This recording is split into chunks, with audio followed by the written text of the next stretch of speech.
Olá, bom dia a todos, bom dia, boa tarde. Queria registrar aqui meu agradecimento à professora Ana Paula Cante Lima e à editora Império pelo honroso convite, aos professores Alexandre Souza Pinheiro e Manuel Davi Maceno, pessoas que eu admiro muito, doutrinadores e professores aqui em Portugal, que refletem muito em ensinamentos para a gente lá no Brasil, nessa matéria relacionada a Direito e Tecnologia.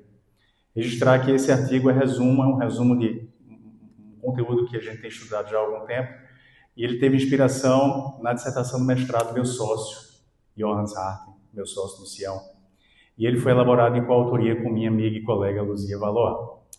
Bom, eu vou dizer para vocês um problema que existe hoje no Poder Judiciário brasileiro e de que forma esse meu conteúdo ele tem convergência com Portugal.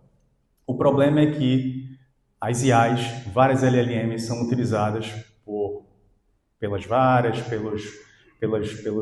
pelas instâncias superiores, de forma muito segregada. Cada cartório, cada vara, cada gabinete, ou cada colaborador, cada servidor usa a sua LLM mais adequada, mais conveniente. Né? E assim, a gente termina utilizando essas LLMs de uma forma muito segregada, sem uma governança. Então, o que a gente propõe nesse artigo é a implementação do denominado sandbox regulatório no Poder Judiciário. Existem vários setores da economia brasileira que utilizam o sandbox regulatório, a exemplo do mercado de capitais, área financeira, área securitária, em algumas situações, a área de saúde. Então, eu acredito que seja muito conveniente que o Poder Judiciário brasileiro utilize o sandbox regulatório, que é um ambiente, na verdade, regulatório experimental, para que algum tipo de iniciativa, exemplo da IA, exemplo do uso da IA, ela seja utilizada com governança, com protocolos, com procedimentos, sob o ponto de vista de teste, para que uma vez passado esse teste, esse uso exitoso, passa-se a ser criado realmente um protocolo que seja aplicado a todos os servidores, a todo o Poder Judiciário. De fato, em que pese existirem várias LLMs hoje que são publicadas, LLMs não, IAs, não é? Apelidadas com vários nomes no Poder Judiciário brasileiro, na prática, os gabinetes e as varas utilizam cada qual a sua mais conveniente. Então, a gente coloca processos judiciais lá, às vezes com dados sensíveis, informações confidenciais, processos que lidam com arbitragem, situações extremamente complexas, não é? E sensíveis. Então, a gente faz o upload desses processos lá nessas ferramentas, de uma forma, enfim, a ferramenta que eu uso, não é? Outro colega usa outra ferramenta.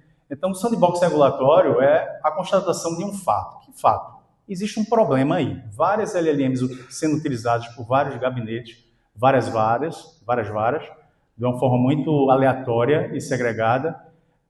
Isso não é legal, sob o ponto de vista da proteção de dados, sob o ponto de vista da governança e proteção de dados. Então, a gente precisa implementar o sandbox regulatório. Qual a convergência com Portugal?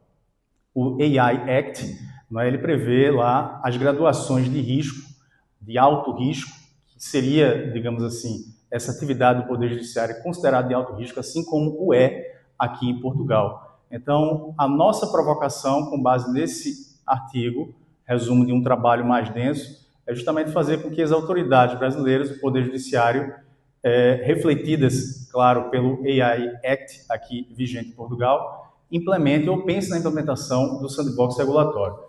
E eu concluo para vocês com os seguintes 3 pontos de provocação. Primeiro, o judiciário brasileiro, em sua estrutura contemporânea, está genuinamente preparado para governar as inteligências artificiais que pretende utilizar em larga escala? 2. É possível falar em legitimidade democrática das decisões judiciais se abrirmos mão de mecanismos concretos e auditáveis de governança algorítmica? 3, e último, uma inovação tecnológica pode ser considerada segura e justa quando os processos decisórios que ela adota são incompreensíveis para os próprios cidadãos que a sofrem, os jurisdicionados? Então, essa é a nossa provocação, espero que gostem. Obrigado a todos.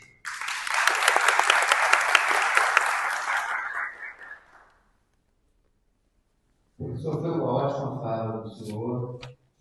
Nos traz uma preocupação muito importante, inclusive lá no Brasil, temos normas que estão sendo produzidas pelo CNJ sobre essa questão a utilização segura e ética de inteligência artificial no judiciário brasileiro. Estamos um tema extremamente relevante, principalmente nas últimas semanas, quando houve uma propagação de notícias de prompt injection, tão relevante, que a gente está aprendendo a lidar com esse tema no judiciário, seja no judiciário, seja na própria sociedade brasileira. É um tema muito inovador e relevante. Vou passar agora a palavra para o professor Carlos. Isso para o tema dele agora.